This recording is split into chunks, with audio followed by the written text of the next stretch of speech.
This NASCAR 2024 free agent predictions and Hall of Fame recap edition of the NASCAR Gambling Podcast here on the Sports Gambling Podcast Network is brought to you by Hall of Fame Bets, the sports betting research platform for parlays, player props, and game lines. Download the Hall of Fame Bets app or visit hofbets.com. Use code SGPN to get 50% off of your first month and start making smarter bets today. We're also brought to you by KUTT. KUTT is a peer-to-peer social betting platform that's US-based and available in 40 states. Head to KUTT.com, that's KUTT.com, and use promo code SGPN for a 10% deposit bonus. We're also brought to you by the merch store, the SGPN merch store. 15% off of everything when you use promo code PLAYOFF. Driver, start your engine!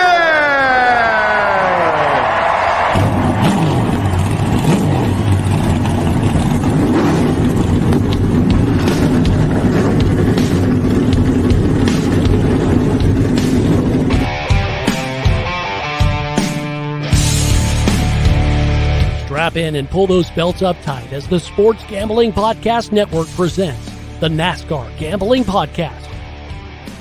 I'll wreck my mom to win a championship. I'll wreck your mom to win a championship.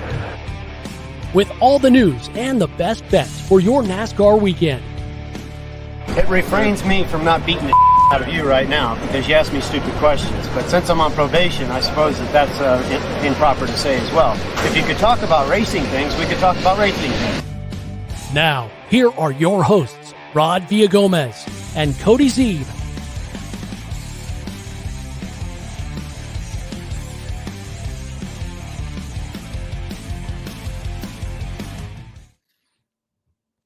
Welcome in, everybody, to the NASCAR Gambling Podcast here on the Sports Gambling Podcast Network. He's Cody Zeeb. I'm Rod Villagomez. It is Friday. Of course, in the world of podcasting, I suppose it really doesn't matter what day it is, but for us, it's Friday, and we're happy that we have reached the end of yet another week. Lots of stuff to talk about, lots of stuff in the news, but first want to say hello to Rye Cape in the chat. If you're watching us live on YouTube, please do. We always appreciate everybody watching and everybody following along with us live on these episodes. But Cody, I mean, within the last couple of hours, we have seen NASCAR social media explode over some recent news, and we'll talk about that in a second. But also, we're going to talk about some free agency possibilities, some Hall of Fame inductees. I think there's one guy that I know, that's in there as well. Dos Flacos in the chat, still in the office, but cheers, boys. Cheers, my friend. Cheers. Share the love with the office. Hello, office. Hello, office. So anyways, Cody, lots to get to today, even though it's kind of a slow odds day. Yeah, there is. It's been actually a very busy day news-wise. Rye says, haven't left the house today. It's snowing. We had our fair share of that yesterday, our snow squall. My kid did not have school today. Because of the road conditions this morning, so it's clearing up a little bit. But Rod, the low tonight, the air temperature low tonight, minus 17 degrees. So it'll probably be in the negative 45-ish range with the wind chill. So that's on me, right? Stay home tonight. Yeah, that's on you for not bringing a drink. Hopefully you came with your colorful antifreeze looking drink today. Unfortunately, no, just some water. That's what's going to bring the rain next week. So thanks. Look, I'm all for day drinking, but I think 1 o'clock on a Friday, unfortunately, is kind of where I have to draw the line. First of all, it's 5 o'clock somewhere. It's already 3 here. It's no big deal. No, absolutely it is. And that's my motto, right? I mean, we were both in the military. It's 5 o'clock somewhere. What are we? Exactly.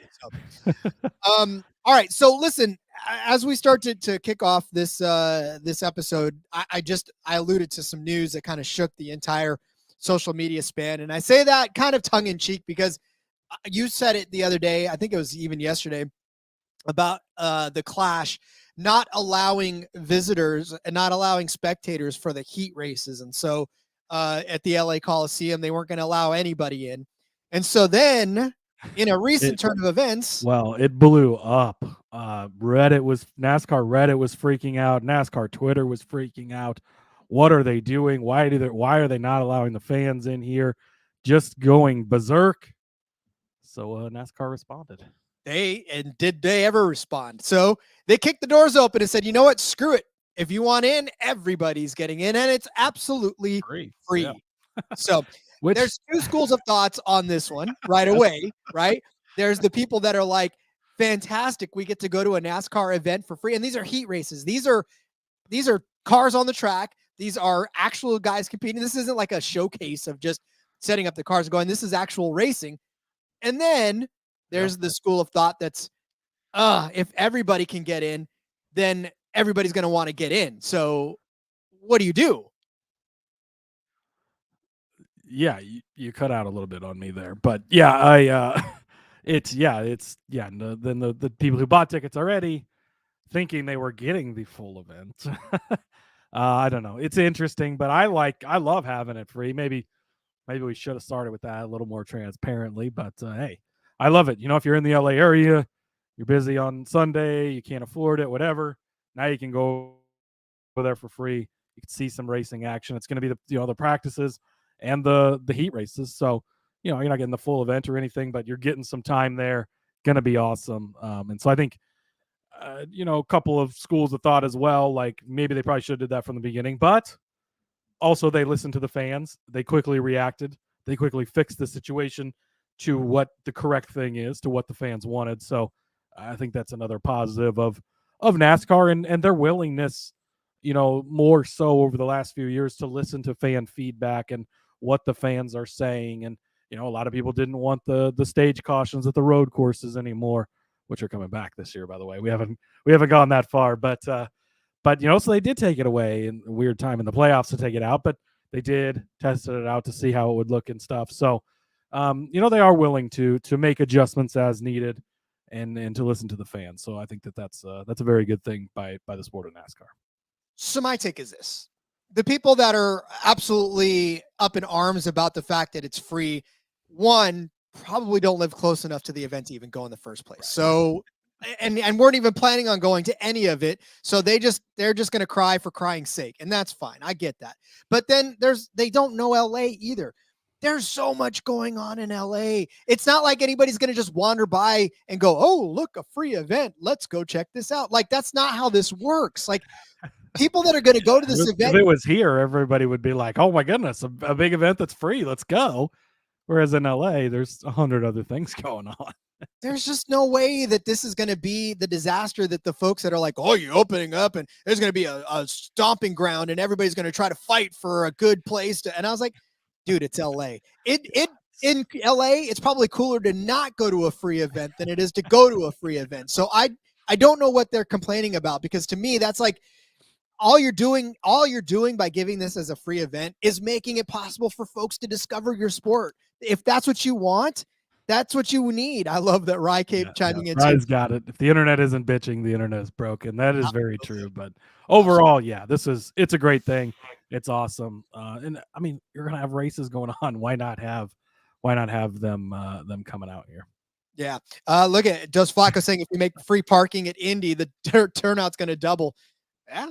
That's the same thing with Giants games out here too, man. It's like $500 to park your car, which is why in San Francisco you just take public transit. Yeah, you go down to Royals games and stuff, and the tickets are cheap as hell, but they get you on the parking. It's $400 to get into the parking lot, and that's the only parking option. So, they got you by the short hairs on that one, don't they?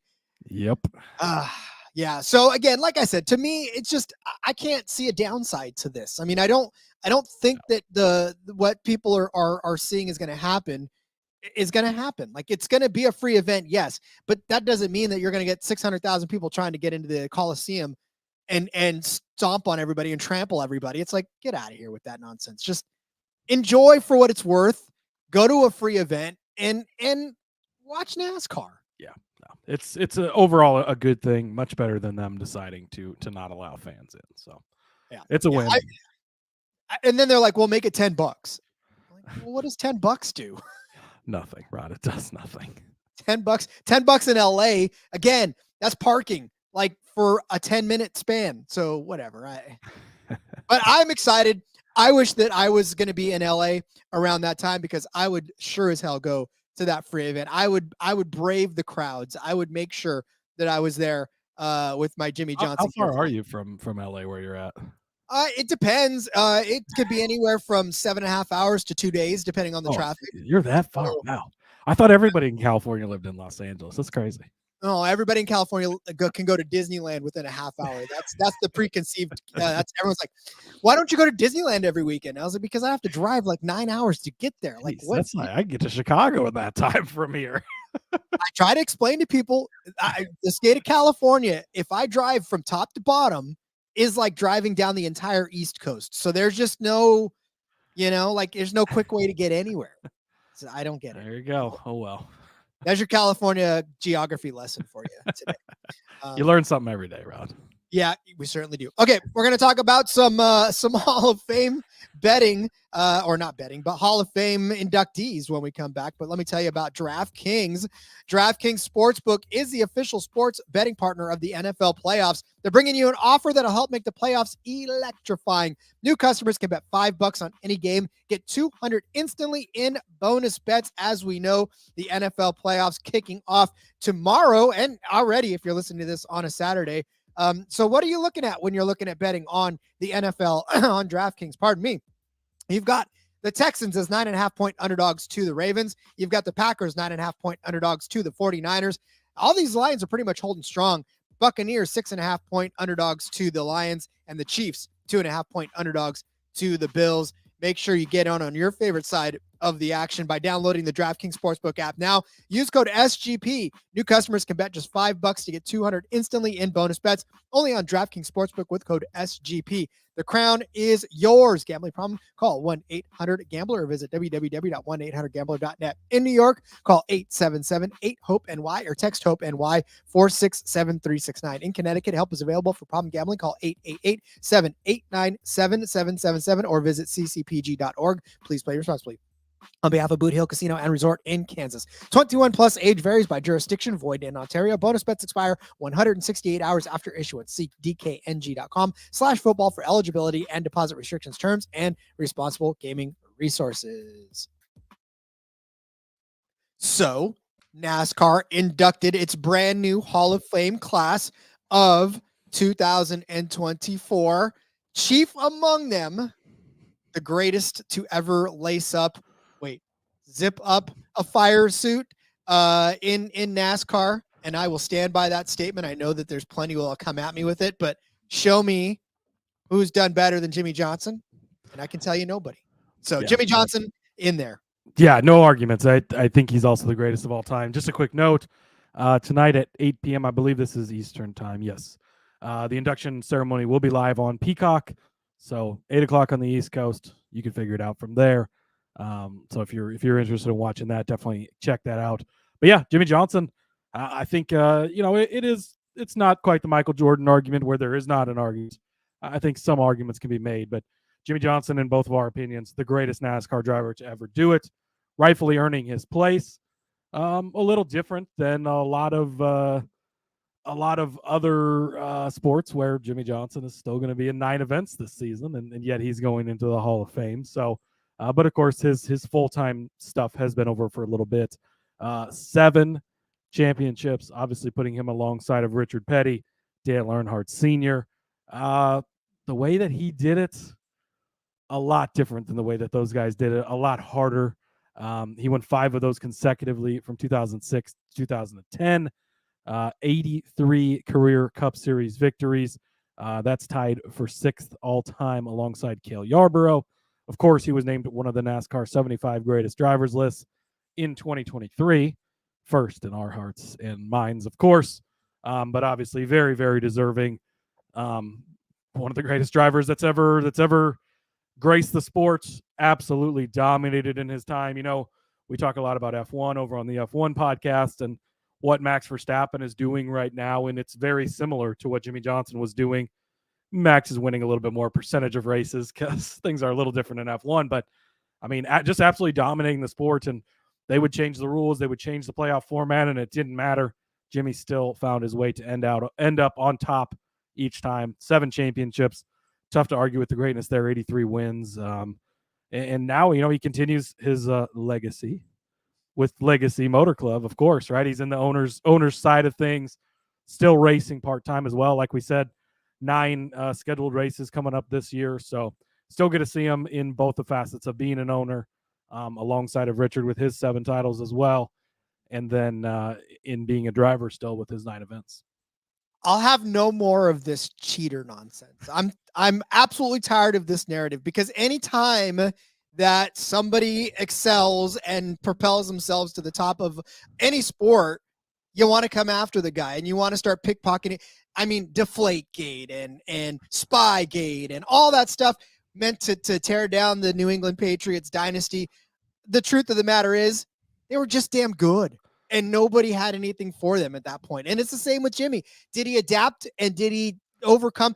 Like you said, Cody, they changed the rules so this guy would quit winning championships, and he still won championships. You can't call all of that cheating when you are rising above all of the roadblocks.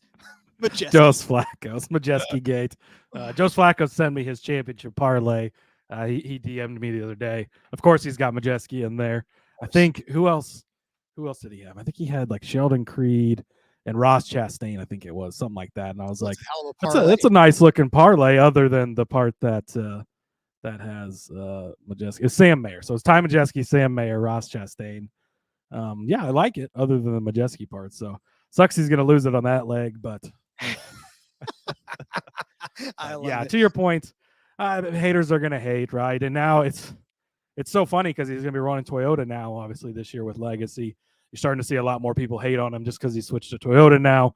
It's the anti-Kyle Busch thing, but everybody's always gunning for the guys up top. Did they use innovation? Yes, of course they did. And yeah, back to Rye Cape's point, like you're highlighting there. The internet isn't bitching. It's broken, right? But everybody's going for the people at the top.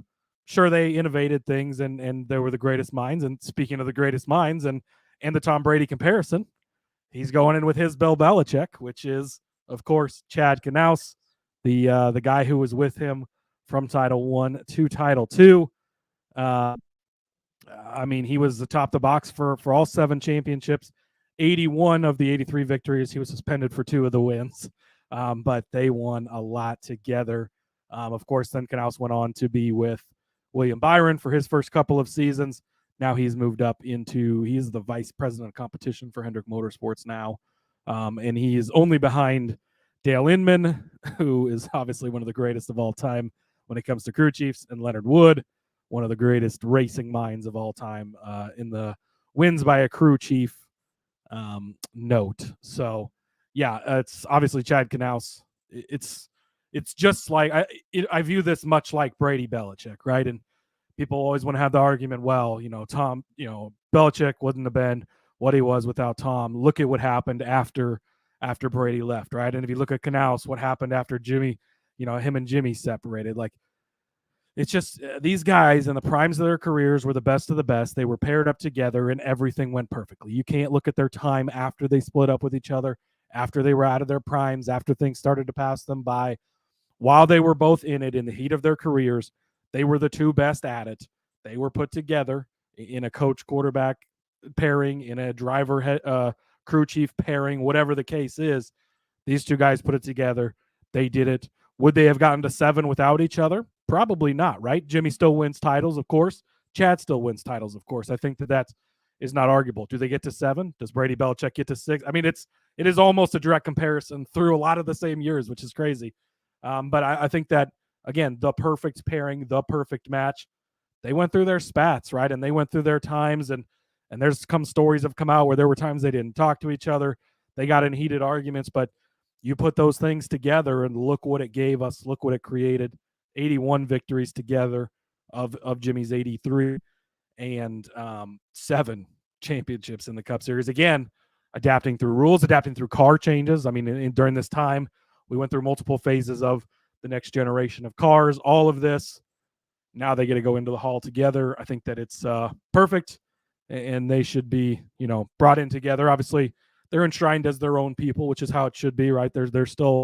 They're separate people, but coming in together, I think, is perfect. And getting to share the night after they shared so much success together, I think is a great way to do it. Yeah, I mean, I can't even add anything to that Belichick Brady thing. It's exactly the same. It's just these guys in some cosmic twist of fate were put together at the same time with the same just karmic, I don't know. Whatever it was, I am thankful for it, because as a Jimmy Johnson fan, before any of that started going on, I'm telling you, it was fun to watch that entire time. And I'm glad I was able to do it. And I'm glad I picked Jimmy Johnson as my driver. So definitely can't complain there. All right. Last but not least, I almost feel bad for Donnie Allison, right? Donnie Allison.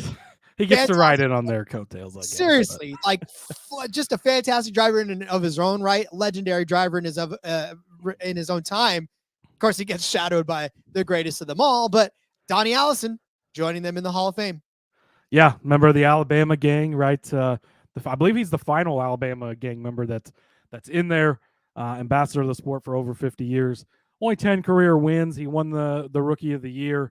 Owns the best combined Indy 500 / Coca-Cola 600 double with a 4th place finish at the Brickyard, followed by winning the Coke 600. So obviously that, we just talked yesterday about Indy 500 odds. Kyle Larson's going to be running it this year. Donnie did it all the way back in 1967, 4th place in Indy, and then comes over and wins in the Cup Series, one of his 10 career wins. One of his most famous moments, the first flag-to-flag television coverage of the Daytona 500, the 1979 coverage on CBS. There was the last lap fight in the infield after the wreck. Donnie was one of the guys involved in that with Cale Yarborough, of course, as they went into fisticuffs on live TV. So Donnie's a very deserving member as well. And it's awesome to see him being elected into the Hall of Fame. I agree with you 1,000%. Just sorry, Donnie, that it happened at the same time that Jimmy Johnson and Chad Knaus got there as well. So there is your Hall of Fame inductee class. Just like Cody said, if you want to watch it, go watch it on Peacock. Those of you who still have a Peacock subscription for the rest of the month because you subscribe to watch the playoffs, this is a perfect opportunity to use that to your advantage. Dude, Peacock they got good stuff on there anyways. Go check out the series Ted, based on the movies Ted. God. It is, I'm only a couple episodes in. Hilarious. There is a really funny joke. So it's set in Boston, right? Because it's like playing off the Wahlberg character from the movies. Set in Boston in like the 90s. And the dad makes a reference to how it sucks being Patriots fans and he wishes they could just be Buffalo Bills fans. Obviously, that's when the Bills were going to their 4th Super Bowls. And it's like hilarious, as they put that joke in now, but hilarious thinking back to, good thing you stuck with the Patriots, because that worked out pretty well for him. But one other thing I did want to mention too with the Hall of Fame stuff, Janet Guthrie is she is being put in as the Pioneer. Oh, I just lost Landmark Award for outstanding. The Landmark Award. That's what she is getting. The first woman to compete in a NASCAR Premier Series race. Premier Series Super Speedway race, 1967. She was an aerospace engineer in the 1960s. Very, very smart woman. Goes behind the wheel to become a full-time racer in 1972. 15th place in the 1976 World 600, now known as Coca-Cola 600, of course. The next year, she piloted cars in the Daytona 500 and the Indianapolis 500, becoming the first woman to participate in both events. She had a 6th place finish in Bristol in 77, her best finish. She made 33 Premier Series starts with 5 top 10 finishes, which really that's pretty solid. So awesome for her. She is a member. She was a member of the first class inducted into the International Sports Women's Hall of Fame. Her helmet and fire suit are on display at the Smithsonian as well. So awesome that she's going to be recognized with the Landmark Award tonight as well. Got to love that. And again, it's sad that it's outshined, but yeah, definitely a good recognition to round out the Hall of Fame class. All right, we'll come back. We'll start talking about some free agent predictions for 2024 and what we think. We did this last year with 2023. I think we did a pretty good job of sussing it all out. So we'll come back and do that for this year as well. But let me tell you about KUTT. KUTT is a peer-to-peer social betting platform that's US-based and available in 40 states. Peer-to-peer social betting is new and a better way to bet directly against your friends or other users on sports, politics, pop culture, any other event that you could think of with verifiable outcomes. Plus, it's tons of fun, and it's got social features that'll give it the feel of a betting social network. KUTT offers the lowest VIG, and you get fully customizable odds, which means create your own bets. KUTT handles the payment side of things, too, so you're not going to have to chase anybody down for the money that they owe you when they inevitably are going to lose because you are smart bettors out there. I know you'll win every cut bet that you ever make. Social features are involved as well with group chats, betting leaderboards, and head-to-head history. So you can also tout the fact that you are the best side bettor in the world. User profiles, fan groups, and more. Not to mention rewards. Get cash back every single time you bet against your friends or other users. Reminder that KUTT is the peer-to-peer social betting platform that's U.S.-based and legal in 40 states. Head to KUTT.com. That's KUTT.com and use promo code SGPN for a 10% deposit bonus. We love us some Underdog on this show. Underdog Fantasy as a way to play alongside your favorite fantasy players all season long. NFL, NBA, NHL, college basketball, college football. Simply pick higher or lower on your favorite fantasy players' stats and cash in. Listen, Christian McCaffrey's going off this weekend. Just going off. So his number, 92.5. Take the more than on that and just love yourself for it later because this is about to be a Christian McCaffrey game.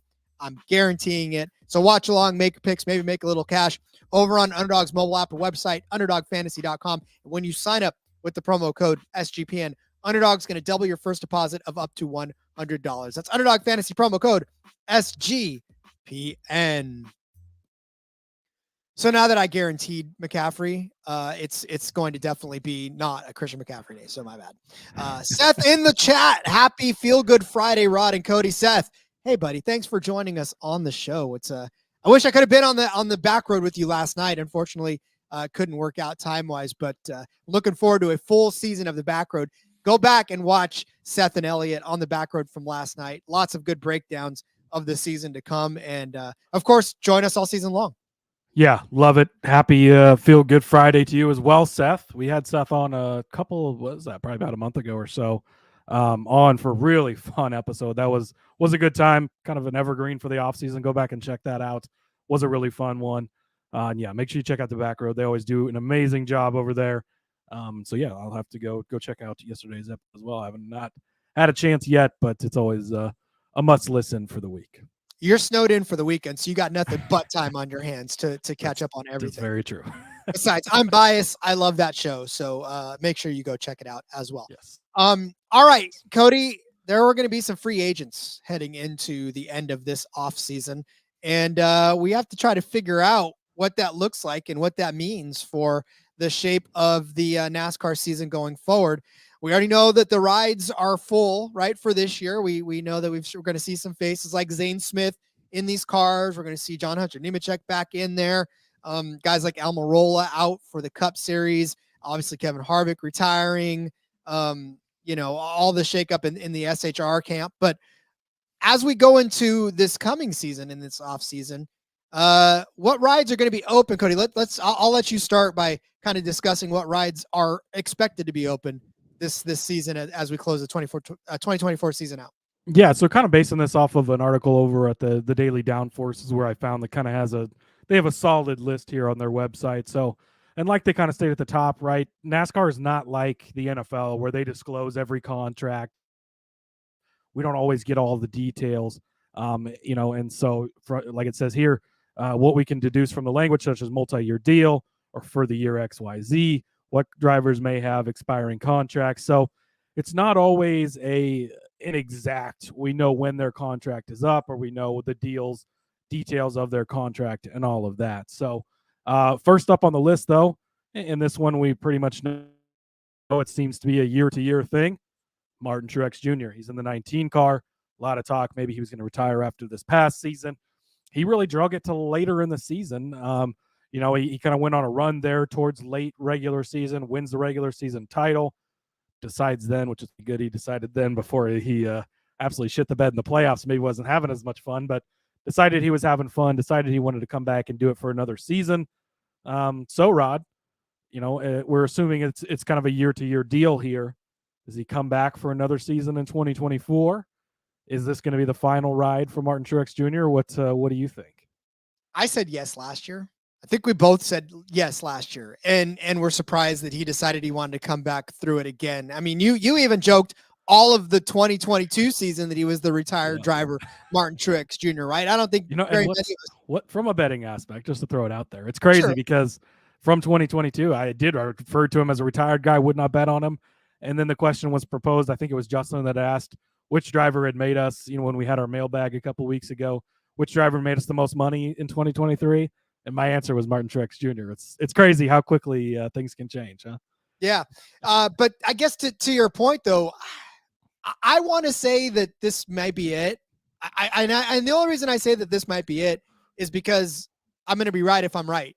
I'm obviously going to be wrong if I'm wrong, but like you would be more right. Like I think as the seasons go on, the percentage of yes to Willie retire gets bigger than no, right? So at some point you're playing the odds as far as when is it going to be him going out. It's just, I would say yes, because I think I would be right more than 50%. I would be right. You know what I'm saying? Yeah. Seth says great point. Fading him early and won me a lot of money last season. That's it too. So like, yeah. Faded him. We faded him hardcore in 2022. I mean, it became a joke almost how much we were fading him. And then last year, he hits the 35-1 at Sonoma. He was part of that John Hunter Nemechek Truex sweep at New Hampshire, I think, where we hit like a 35-1, both of them.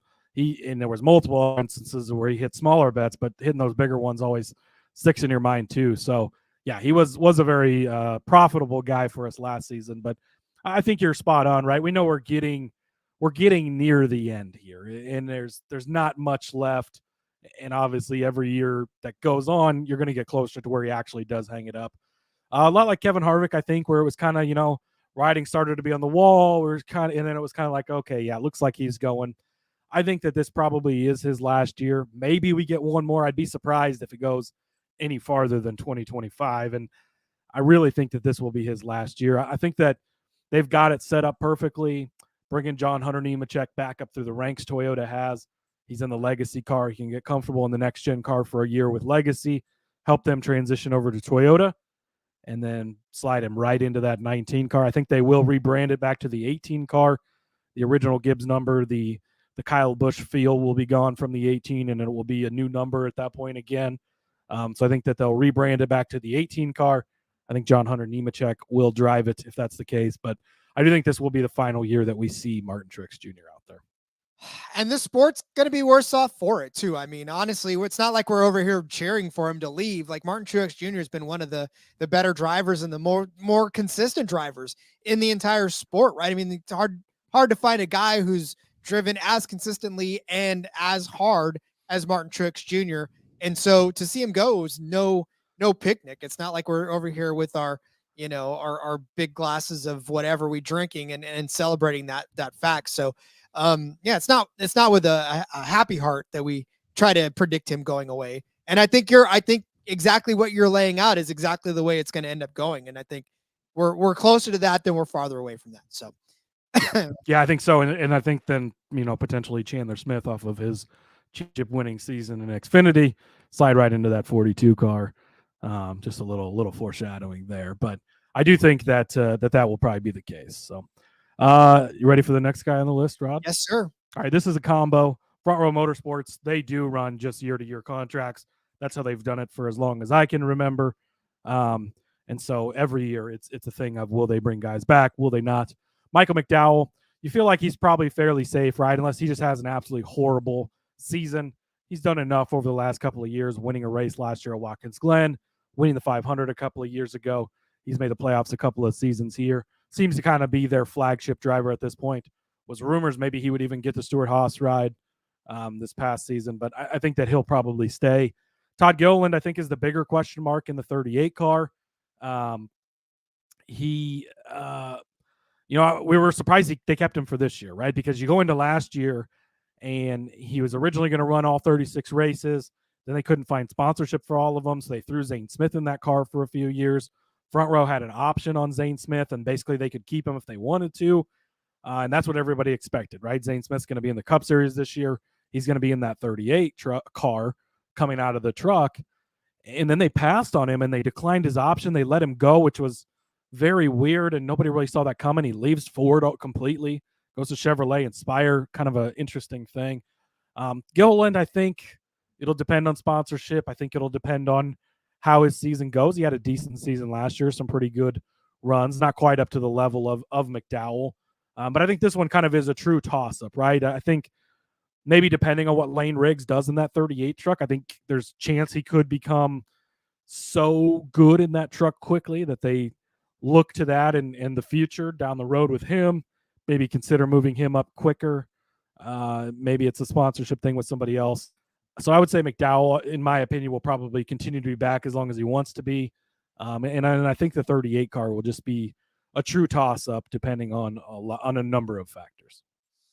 And, when you look at this driver stall never really gets you that excited. And we really only bring up these guys' names on super speedways for the most part. I mean, McDowell, there's a couple other spots where we kind of bring his name up as a potential dark horse for a win.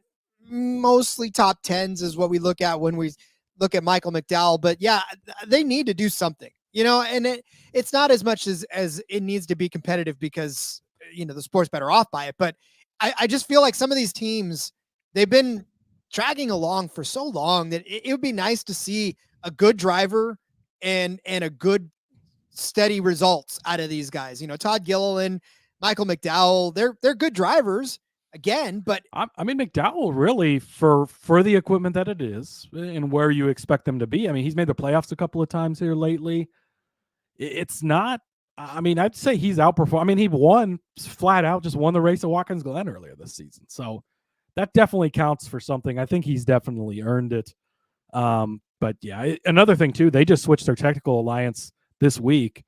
They've been aligned with RFK with Roush for a long time, and they're switching over to Team Penske, which obviously Team Penske's won the last 2 titles, but we were talking about later in last season that Roush was outperforming Penske. So an interesting decision to switch, and we'll see how much that, does the Rick Ware partnership step up a little more then with RFK?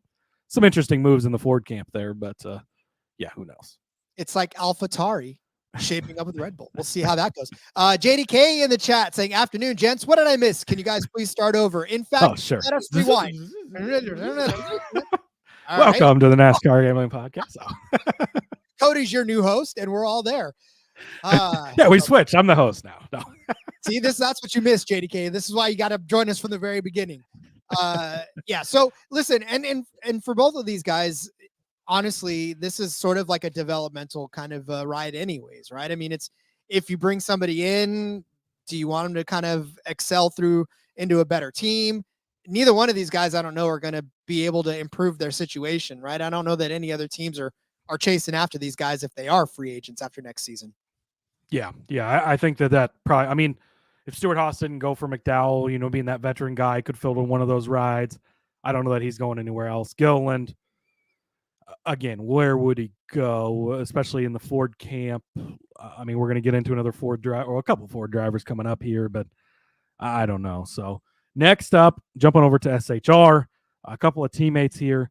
Ryan Preece. So, according to them, we believe that he's on a year-to-year deal.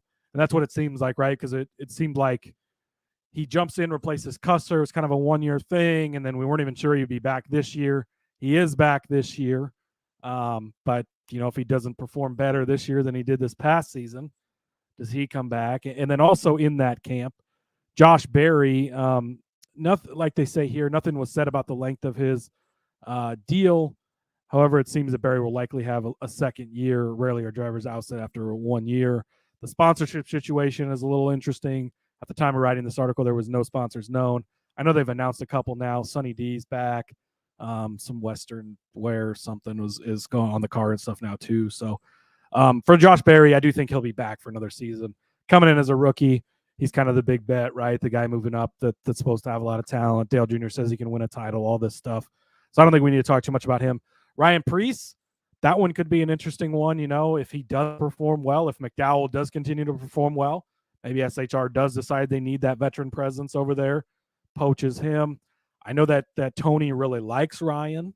Does Custer win 2 Xfinity titles in a row here? And Preece has fallen off, and do they put Custer back up into that ride? That's a possibility. Custer's dad is very high up in the Stewart Haas organization.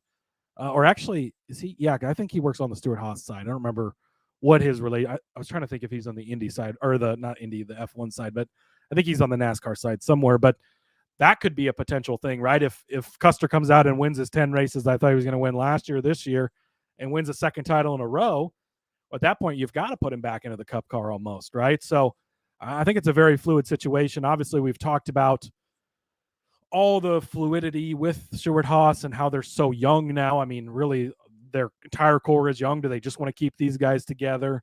Could be a lot of things going there. But I think that Custer would be the main one to watch for maybe replacing Preece if they decide that, Preece isn't cutting it and they want to move on. That's 100% where my mind went. As soon as we were talking about Preece and not being in that ride anymore, you definitely turned to Cole Custer, because that's the guy who you sent down to have the success that he's having in the Xfinity Series. So what would be the purpose of you sending him down to have that success? And then let's say he does win another title, or even let's say that he comes down and he wins a bunch of races, but he doesn't really win the title, but he's a pretty dominant driver in that. What would be the point of you sending him down for the seasoning, if not to reward him for doing exactly what you sent him back down to do, right? And that would be to give him back a ride. Just like you said, you're not going to give him the 4 car. I mean, I think Josh Berry, like you said, does get another look. But for Ryan Preece, look, last season, his average start was 22.9. His average finish was 20.8. He had 2 top 10s and 1 top 5. For as much as we like to give him some credit, right? It wasn't a great season. And if he comes out and does it again. And Custer wasn't horrible in that car before. I mean, he won a race at Kentucky in that car, and he was okay. He wasn't, for where Stewart-Haas was kind of running with some of the other guys, he wasn't living up to that. And I think it was a good move to put him back. And look, he's won a title already, 1 season down in Xfinity. So I think that definitely could be open. Moving over, staying in the Ford camp. I got one more. I got one more. All right. Yeah, no, we got to hit one more break. We blew past this one, and I totally forgot about it because we were in heated discussion. So I'm already fired from hosting. Yes, you are. JDK, you're jumping up next. You're next. Just kidding. Win bigger by betting smarter this NFL season with Hall of Fame Bets, the sports betting analytics platform for parlays, player props, and game lines. Research every NFL, NBA, and soccer bet with historical stats and data. Enter any parlay idea into Hall of Fame Bets revolutionary parlay optimizer tool. You're going to get hit rates broken down by leg, as well as an expected probability for the entire parlay. Sort all players by hit rates for any bet to learn which players are hot and which picks have value. Stop betting in the dark. Join over 30,000 users researching with Hall of Fame Bets to craft more intelligent, data-driven parlays. Download the Hall of Fame Bets app or visit hofbets.com. Use code SGPN to get 50% off of your first month today. Start researching, start winning with Hall of Fame Bets. We are in a heated battle with the rest of the shows in the entire Sports Gambling Podcast Network to try to move the most merch. Therefore, I declare 15% off of everything all month long if you use the promo code PLAYOFFS. You're welcome. Now, go buy all the merch that your little arms can carry, and then get a friend and have them do the exact same thing. Make sure when you are checking out to let them know that you are sent by the NASCAR Gambling Podcast. No other show gets the credit for all of your purchases. We do. At the end of the month, whoever moves the most merch is going to get a fat stack. All right, maybe not a fat stack, but at least a nice little bump for us, and we'll make sure we reward you guys somehow for making that all happen. So get over to the merch store right now, store.sportsgamblingpodcast.com. Use the promo code PLAYOFFS. You get 15% off all month on everything, all your favorite NASCAR Gambling Podcast racing gambling podcast merchandise. Trailed off there. Good job, Rod. You made it through. That's all that matters. Thank God, because I was about to start blubbering and crying again and begging. So never looks good on me. Next on the list, Austin Cindric in the 2 Penske car. We know that Blaney is locked in long term. We know Joey's locked in long term. They're the last 2 champions of the sport. Austin Cindric in that legendary 2 car for Roger Penske. We know he signed an extension for 24, but no mention was made after that.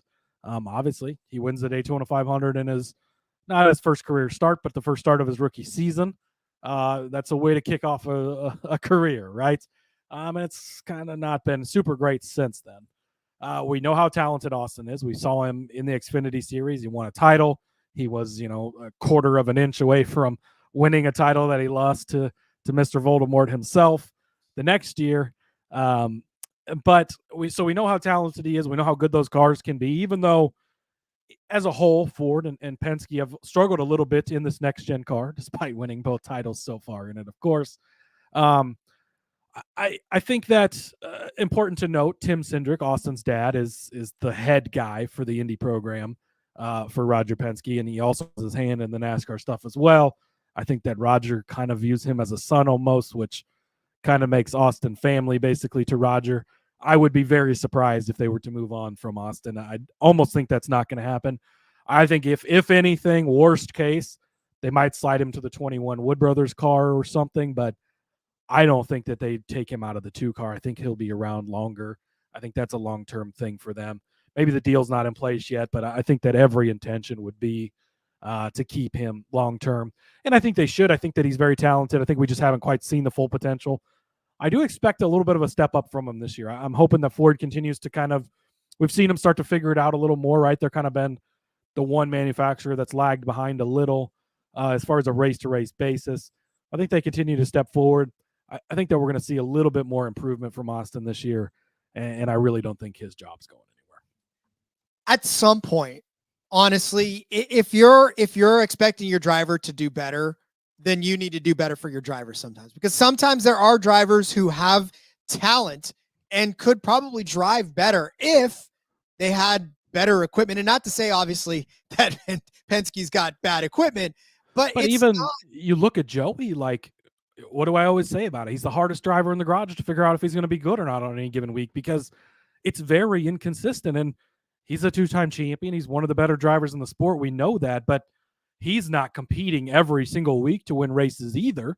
And he's obviously much farther along and in a better spot than Austin is. So I think that's got to weigh into, yes, his performance hasn't been as great, but he's also not been given the maximum opportunity that you would hope at this point either. Yeah, and that's the thing too. And that's something like with football and with all the baseball and stuff like that. I mean, a lot of stuff is a little bit more even playing ground, but when you're dealing with racing, you can't, I mean, I know it's hard to field 3 cars that are all the most competitive that you can. So one kind of takes a back seat, but like, again, what you see a lot of times is that 3rd driver or that 4th driver sort of struggling. And then we automatically equate that to, well, that's not a very good driver. Whereas look, no, if their teammates are out there winning championships, well, then what's Austin Cindric's excuse?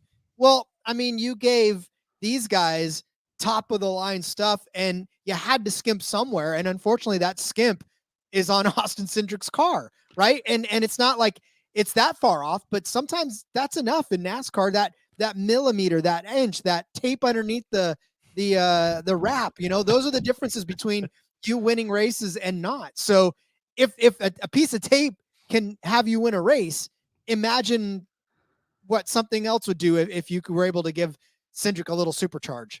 Yeah, absolutely. Kind of sticking in the Penske camp, going over to the Wood Brothers car. Harrison Burton, he's entering his 3rd season in the Cup Series. Very underwhelming. He has been, is it kind of the check keeps clearing and that's why he's in that ride is kind of what it's starting to seem like at this point. So you look at the Ford camp and you think, who would take that out of the Ford camp? What if Riley Herbst has another good season in Xfinity? Is he a guy you would look to for that car? Monster. They seem to love we made fun of Monster for sticking with him a couple of years ago. Now we see why they did, right? And they believed, and he's come a long ways. I think he would be great addition in that 21 car. We've seen that 21 car be very successful with guys like Ryan Blaney and stuff. That Will Reaney in the comments here, how long until will the Wood Brothers put up with Harrison underperforming? And I think this is the year. I think if you don't see a big difference from him, I think he's an okay race car driver. We saw him do decent in the Xfinity Series. Never really lit the world on fire, and he was in the best equipment. He was in the Gibbs Xfinity equipment, which we know how good that is. Will says he would have cut him already too. I think this is his last chance. I think if he doesn't perform well, which I don't really see happening, I've not seen enough from him to think that there's going to be a difference.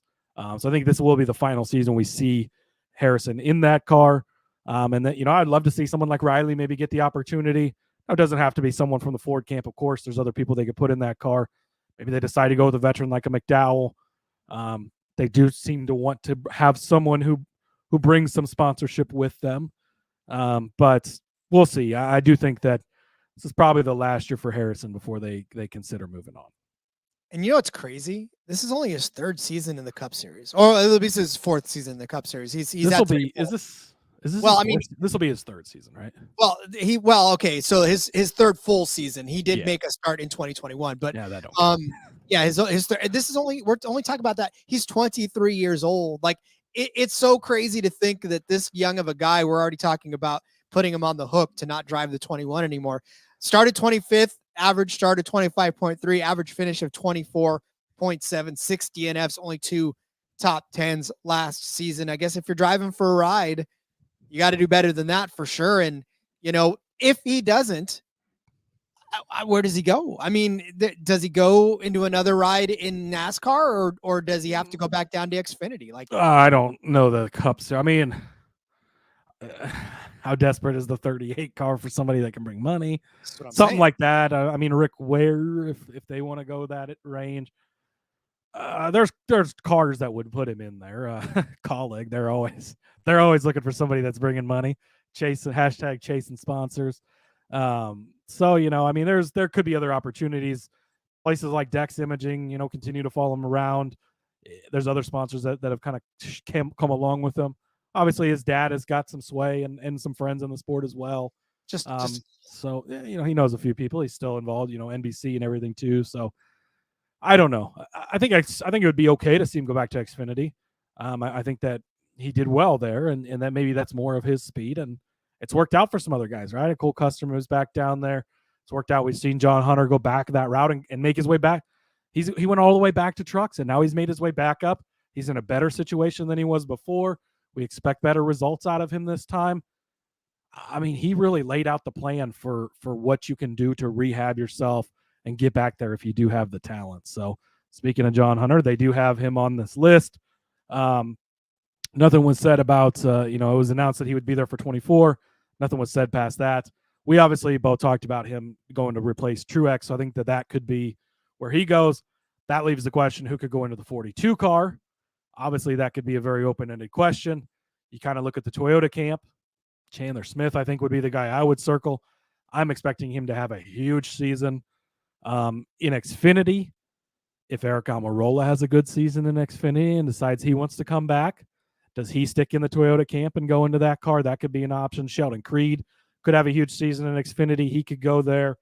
Toyota, does Corey Heim jump from the Truck Series after dominating into the Legacy ride? We've seen 2 other guys do it this past season. He would be a great option for that car. So the Toyota camp is plentiful through their development core and group. And so I think that likely you would see someone from their development team moving on up into that spot if John Hunter kind of moves up and over into the Gibbs camp.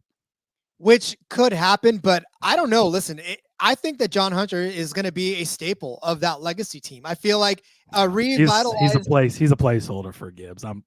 He's on the fast track to the Gibbs house. I don't know. I think if he does well enough, then Legacy. That's all the more reason to put him in the Gibbs car. No, but that's all the more reason for Legacy to fight for him. I mean, like I'm saying, don't let him roll over and get away from you. If you're gonna stall, if you're gonna make him a stalwart, make him a stalwart. You know what I'm saying? Like, don't. I think Joe's still pulling the strings in Toyota camp. I think that probably if Joe wants a Toyota driver, Joe gets a Toyota driver. So I think that John Hunter is. I think part of the entire deal, and I think maybe even part of him going to Legacy because he's leaving JGR Xfinity, which he's still going to be racing for them, which shows to the relationship, shows to the continued development. I think that part of the entire deal is, hey, look, he's our driver. You can have him until Truex is done, and then he comes over here. That's how I see that going. One final one on here, Rod. Voldemort himself, driver of the number 31. Daniel. Wait, what's his name again? What's his name again? His name is yes, that guy.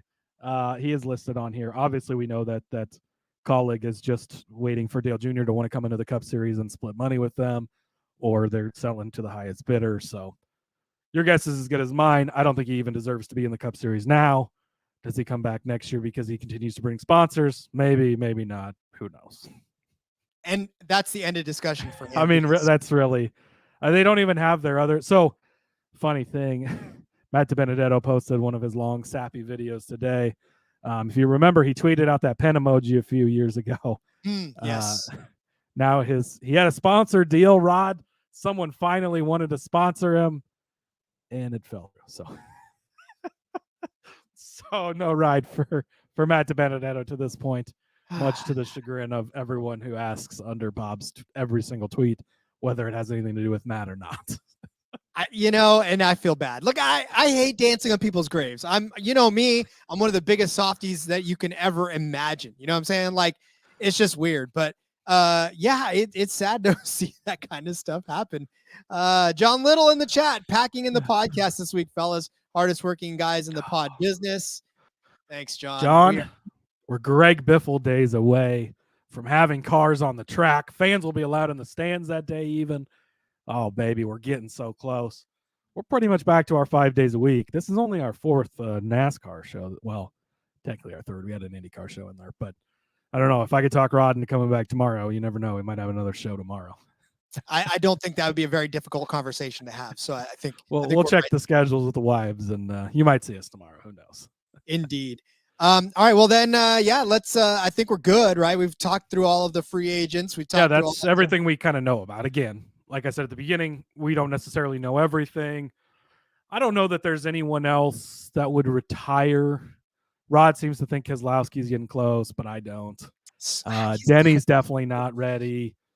Truex is kind of the older guy there. I mean, the Almirola we kind of knew was coming. Harvick we knew was coming. Kyle's not going anywhere. Denny's not going anywhere. Truex is the guy that's got the biggest question mark. So I think that other than that, we don't really have any big retirements coming up.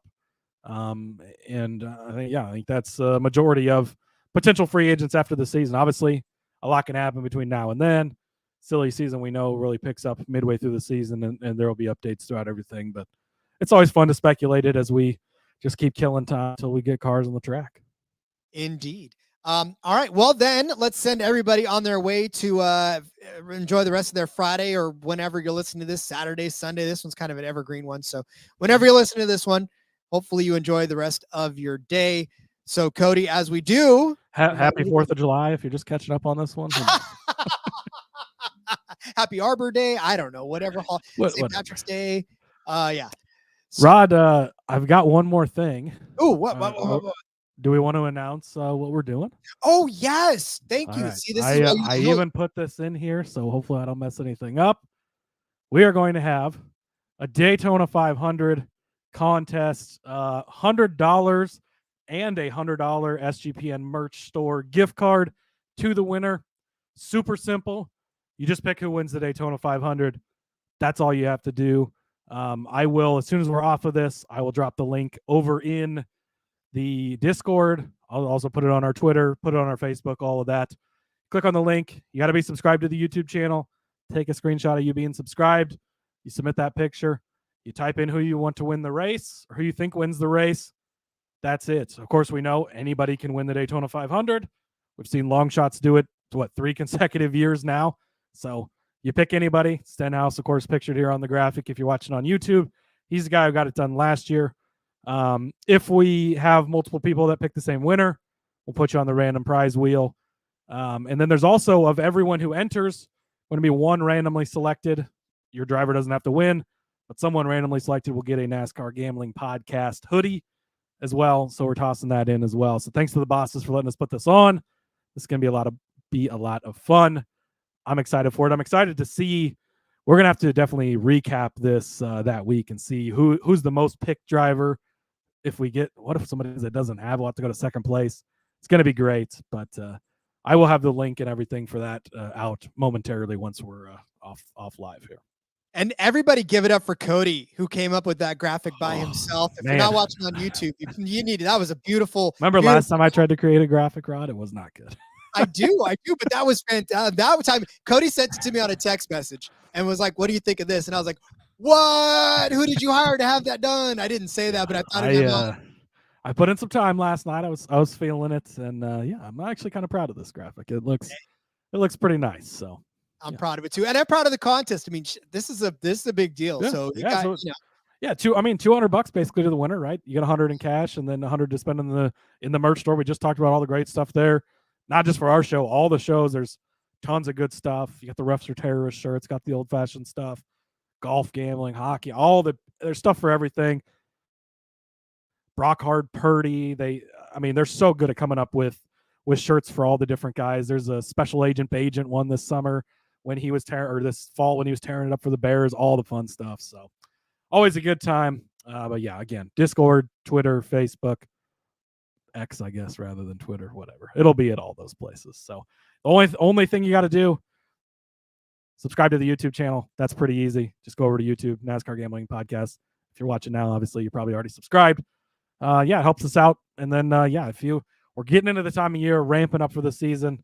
If you can leave those reviews, those ratings, even if you've left like an Apple review again, go in and refresh that review. It'll pop back up, helps us in the algorithm, helps us keep putting on big contests like this and making you guys winners. Indeed. Yeah, it keeps the bosses happy, which is in turn keeps us happy, which keeps you happy, and the giant machine that is the Google algorithm happy as well. Because let's just face it, we're all slaves to the algorithm at this point. It doesn't even matter anymore. That's true. Like it does. Yeah, that big algorithm has us all. Soon we'll be replaced by the algorithm anyways. Yeah, that's fine. Whatever. They can have my job. I'm already past retirement age anyway. So whatever. I am the Martin or the Brad Keselowski. Yeah, I was gonna say.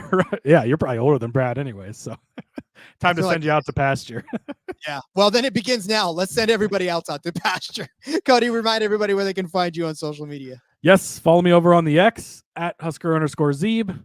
I can find all my work there. Just dropped this morning. Underdog defensive plays for the divisional weekend here. It's a lot of fun to do.